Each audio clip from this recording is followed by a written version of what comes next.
Hey guys, what's happening? This is not a pickup video for games. I'll have another one of those in just a minute. This is what I've been finding lately, music-wise, and there's been some pretty good records and albums in here. And I got a couple of books, too. First off, as far as music goes, these were all 99 cents. The Fratellis, Costello Music. I know they have Up Here, and if you're a Chicago Blackhawks fan like me, you are completely aware of Chelsea Dagger. It also has Flathead on here. It was used in the iPod commercial. But yeah, just good old-fashioned rock and roll. Nothing special. If you haven't heard them, do yourself a favor. This is a good record. Nothing amazing. Not going to set the world on fire by any means, but it's good old-fashioned, fun rock and roll. Then, like I said, these were all 99 cents. I don't know who would donate this. I know it's off of the Idlewild soundtrack from Outkast, but this is a great record as well. Definitely a concept album. This is a record I don't have, and is from when I was a kid. She was blowing up in the early to mid 90s, just like almost everybody who had fuzzed out guitars back then. But I do not have this, and this is debatable. I know that's on a lot of top 100 lists of the 90s, but Liz Phair's Whip Smart, pretty good record. I don't have it. I have it on cassette somewhere, but do not have it on CD. This is when she was transitioning from Matador to Atlantic, so there were a lot of people yelling "sellout," which is what happened quite a bit in the late 80s and early 90s if you jumped ship from an indie to a to a major. This next one, this is one of my favorite punk bands, and very obscure to have it found in a thrift store in Grand Forks, North Dakota, but this is Down by Law. This is Punk Rock Academy Fight Song. You know, they're one of those punk rock bands that, like, 3 minutes is a long song for them, but this is a blast of good old-fashioned hardcore punk. They're on Epitaph. I see that being that the barcode is punched out, this was a promo copy at some point, but somebody donated it. There's a couple of really, really good ones in here that I'm surprised anybody would donate, but here is the single from Buffalo Tom's Treehouse. I can't imagine that this wasn't a promo copy. I can't see anybody going in and buying a single for Buffalo Tom's Treehouse. Here's a bit of a guilty pleasure record, but it's got two really good songs on it, and that is In Excess is Welcome to Wherever You Are. It's got Not Enough Time and Beautiful Girl, two really, really phenomenal songs, and it's in this silly... This was a big deal in the early 90s. They don't really do it too much anymore, but it's in this silly eco packaging. The whole thing is supposed to be recyclable, which is... It was a noble effort, but no one was going to buy a CD.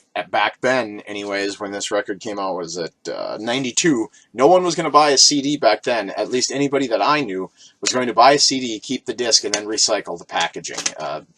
Like I said, noble effort, but noble effort. Great idea in principle, horrible idea in follow-through. Here's another one, a really good record from back in the day. And this one, again, I can't believe that somebody would donate this, because this is a fantastic record. This is The Cure's Disintegration.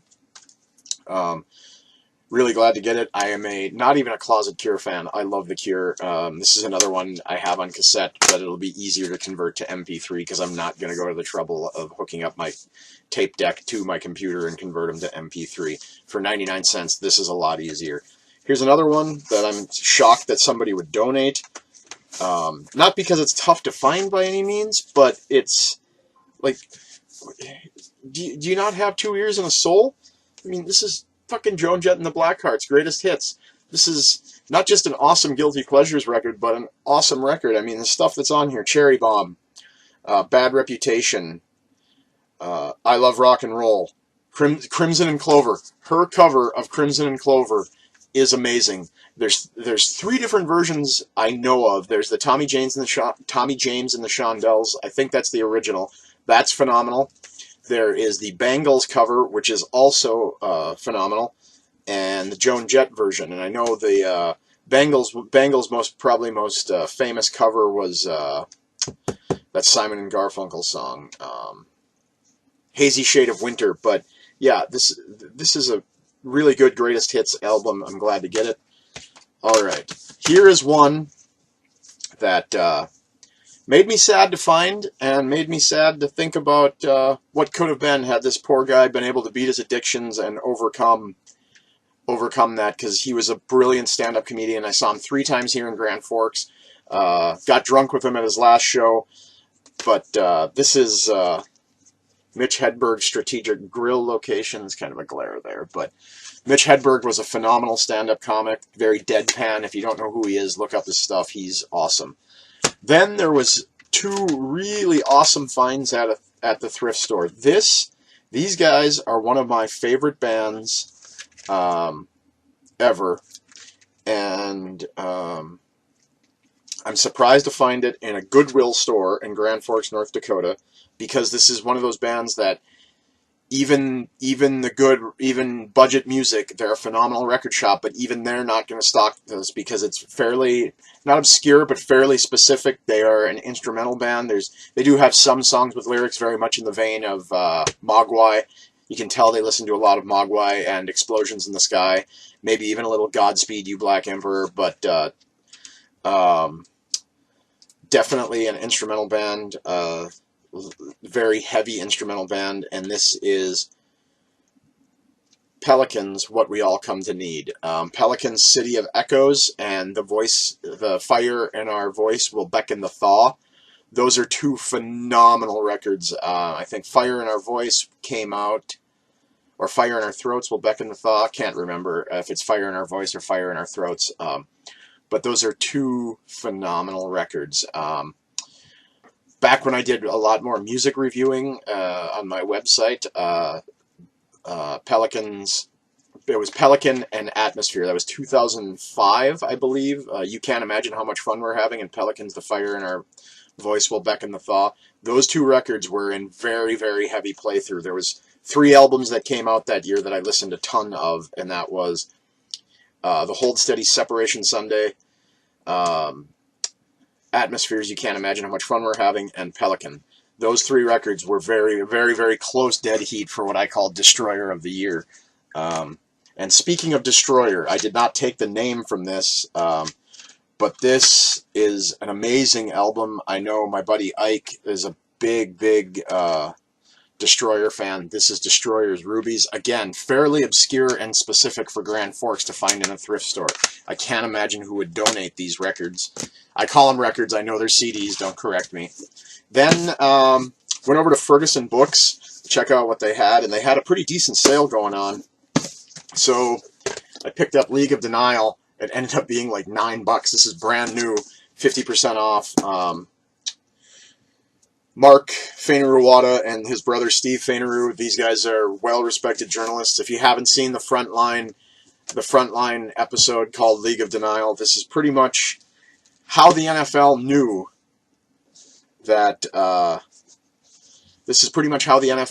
concussions were damaging to the brain. It's amazing to me that people didn't know that. I mean, you take a solid shot to the head. I know my cousin-in-law, Steve, who played college football for the Gophers and played 3 or 4 years for the New York Giants back when LT was in his heyday. He's got some stories about going to clubs in Manhattan that would blow your mind and make your fucking skin crawl.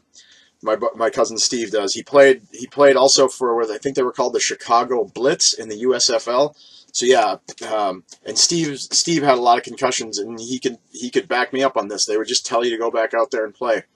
I remember getting a concussion when I played hockey, and they did the eye test, left and right, up and down, and then had me count how many fingers they were holding up and said, no, he's good to go. So it shows you how much times have changed, but how they didn't know hitting your head would cause your brain to get damaged over time is amazing to me. And then, last but not least, this book, it's it's an amazing book at the social, cultural, and just